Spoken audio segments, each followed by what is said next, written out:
Hi friends, good morning to everyone. Welcome to our videos.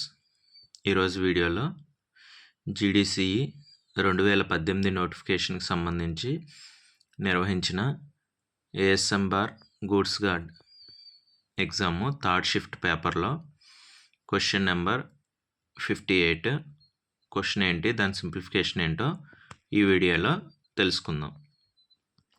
Question ఏమంటున్నారు, ఒక వస్తువును 969కి అమ్మినప్పుడు అది 15% నష్టం ఇచ్చింది. ఆ వస్తువును కొన్న ధర ఎంతో కనుగొనండి. ఏమంటున్నారంటే, ఒక వస్తువుని 969 రూపాయలకి అమ్మారంట. అలా అమ్మడం వలన ఆ వస్తువు మీద 15% నష్టం వచ్చిందంట. అట్లా వచ్చినందుకు గాను అసలు ఆ కొన్న ధర ఎంతో మీరు కనిపెట్టగలరా అని చెప్పేసి అడుగుతున్నారు. 969 రూపాయలకి అమ్మినప్పుడు 15% నష్టం వచ్చింది అంటే మనం కొన్న వేళ అమ్మిన వేళ కన్నా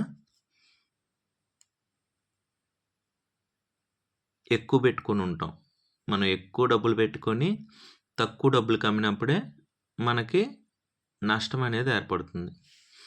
ఓకే, దీన్ని మన ఫార్ములాస్ యూస్ చేసి సింప్లిఫై చేయడానికి ట్రై చేద్దాం. ఇది డైరెక్ట్ ఫార్ములాతో రాదు, బేసిక్ క్వశ్చన్ కాదు, ఎక్స్టెన్షన్ క్వశ్చన్ అనమాట.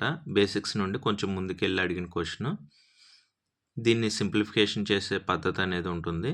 ఆ పద్ధతిలో దీన్ని సాల్వ్ చేద్దాం. రైట్,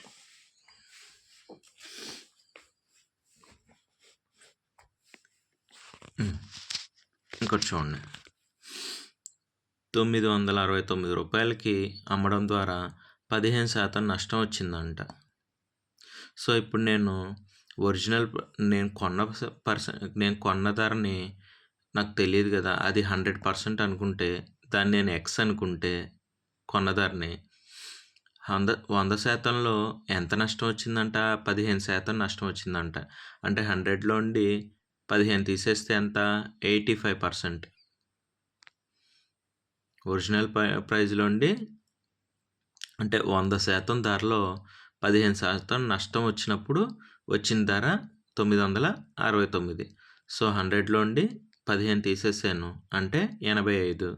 85% యొక్క ధర ఎంత? 969. అయితే 100% అప్పుడు ధర ఎంత అని చెప్పేసి అడిగారు. ఎక్స్, 100% వాల్యూ ఎక్స్ అనుకున్నాను నేను. 85% వల్ల వచ్చిన అమౌంట్ ఎంత అనేది వాళ్ళు ఇచ్చేసారు, 969. సో ఇప్పుడు నాకు ఎక్స్ కావాలి. 85%కి 969 అయితే 100% ధర ఎంత కావాలి నాకు? ఈ ఎక్స్ వాల్యూ కావాలి. క్రాస్ మల్టిప్లికేషన్ చేస్తాను నేను. ఎక్స్ ఈక్వల్స్ టు ఎక్స్ ఇటు వెళ్తే 969 ఇంటూ 100 డివైడెడ్ బై 85.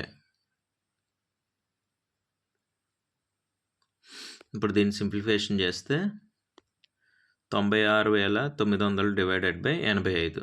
ఇది డైరెక్ట్గా 1140 టైమ్స్ పోతుందన్నమాట. 96,985లో. సో ఎక్స్ వాల్యూ ఎంత? 1140. ఇది ఏమవుతుందంటే 100% వాల్యూ కాబట్టి కొన్న వేల అనమాట. ఆ వస్తువు కొన్న వేల 1,140 రూపాయలు.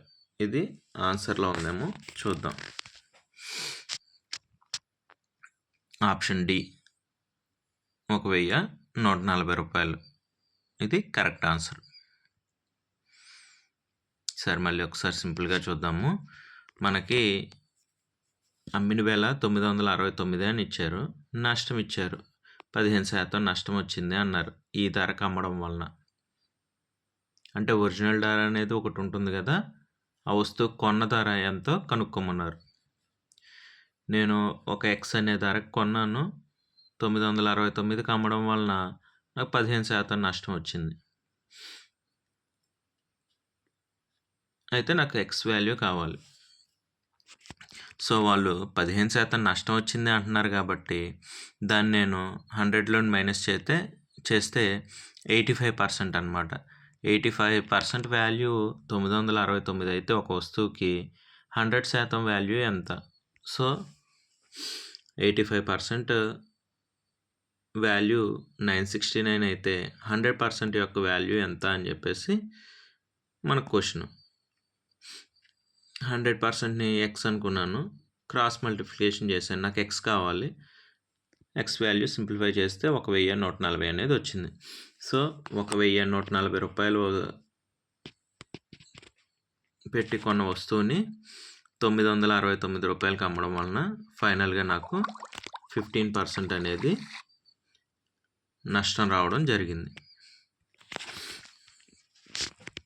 సో ఇదొక పద్ధతి అనమాట. ఇలాగ మనం సింప్లిఫికేషన్ చేసుకోవచ్చు. Okay friends, always be happy. Next వీడియోలో మళ్ళీ కలుద్దాం. Bye friends.